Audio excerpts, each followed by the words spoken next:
Okay, so hello guys, we're doing trades part 2 right now, and that'll be fun. So yeah, we're gonna be doing that right now. I recorded all of it, then it got deleted and I don't have it, so we can only post part 1, so we're gonna have to redo part 2 really quick.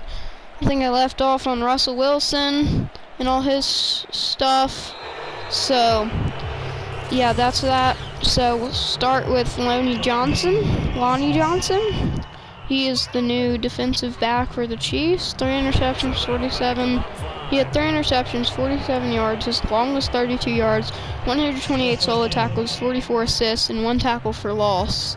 So that's, not bad.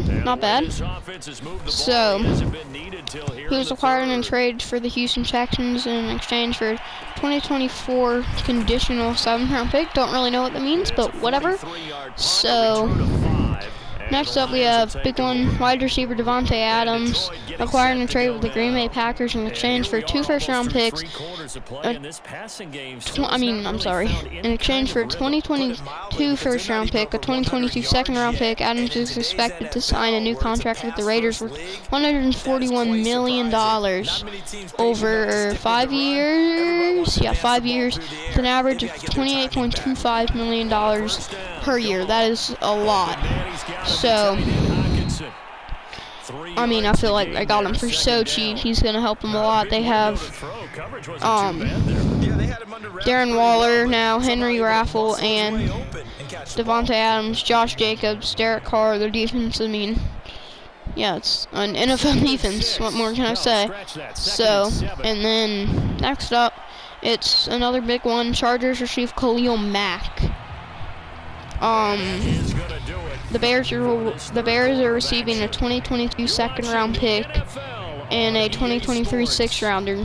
Other notable parts of the deal: the Chargers will also be taking over the rest of Mack's contract, which has 3 years and $63.9 million left. That is $21.3 million a year.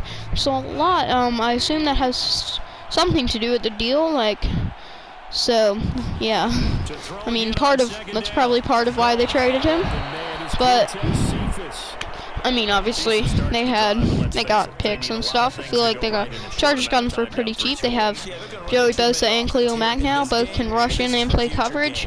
Mack had 3 interceptions for 66 yards, 2 touchdowns. His long was 33.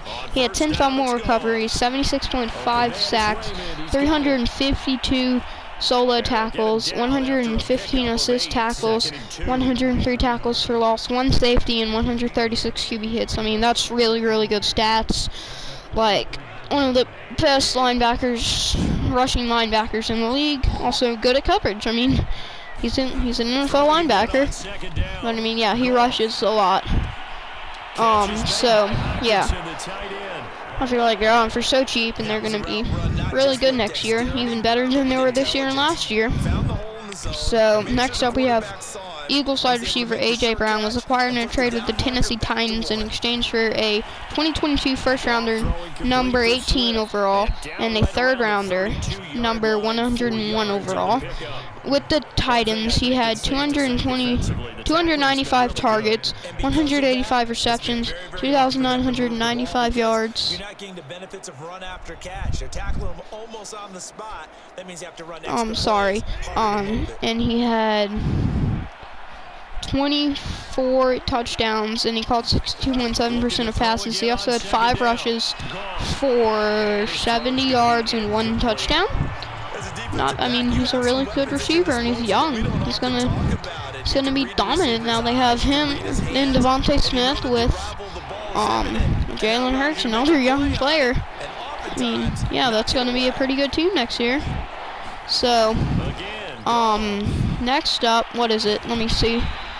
The Falcons QB kid, Matt Ryan, because I accidentally did it twice, but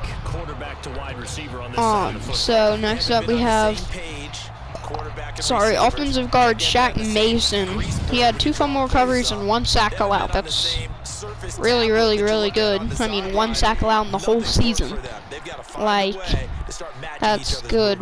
You want to protect their young QB Mac Jones. So he has time, and he's not all mess. You know, he's not getting sacked all the time, getting messed with.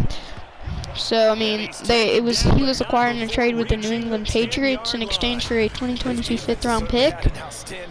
And yeah, I feel like they got a good offensive. The Bucs got a good offensive guard for pretty cheap. So that's good for them. Next up, Rams cornerback Troy Hill. I think he's played for the Bengals and maybe one other team besides the Browns. He was acquired in a trade with the Browns in exchange for a 2023 fifth-round pick. Obviously, I just said he was on the Browns. So, obviously not about the pick, but about the team. A 2023 fifth-round pick.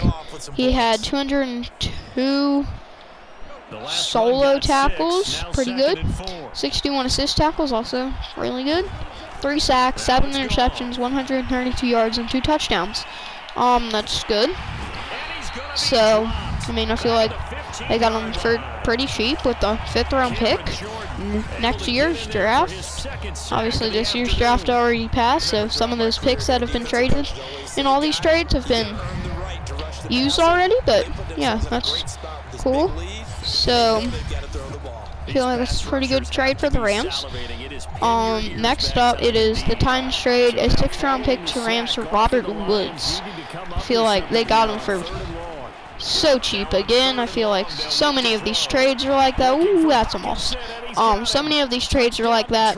He had 196 targets, 570 receptions for 7,077 yards, 35 touchdowns. His longest reception was 94 yards. He caught 63.5% of his passes. He had 74 rushes for 507 yards and 5 touchdowns. His longest rush was 56 yards. 2 seasons, he had 19 rushes in one and 17 in the other. It was like 2016, 17, 18, 15, 19. 2 of those seasons back to back. So, and then the other seasons it was like 3, 4, 5, 6, 7, 9, 8 rushes, whatever. So I mean, I guess they like getting him the ball, and he's pretty quick, I guess. But now they have Cooper Kupp, so that's that. But I mean, he's still a really good receiver, and the Titans lost Julio Jones, so I mean, he's not gonna fill in for Julio Jones. But I mean, he didn't play like Falcons Julio Jones with them, so I mean. Well, they're going to try Robert Woods now and see if he plays good.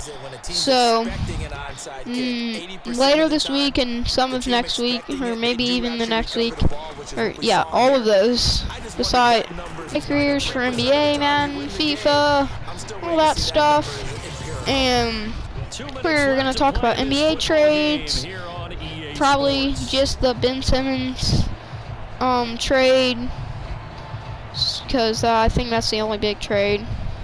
So, and then that's about it. So, don't forget to like and subscribe, and put this one in the left-hand column.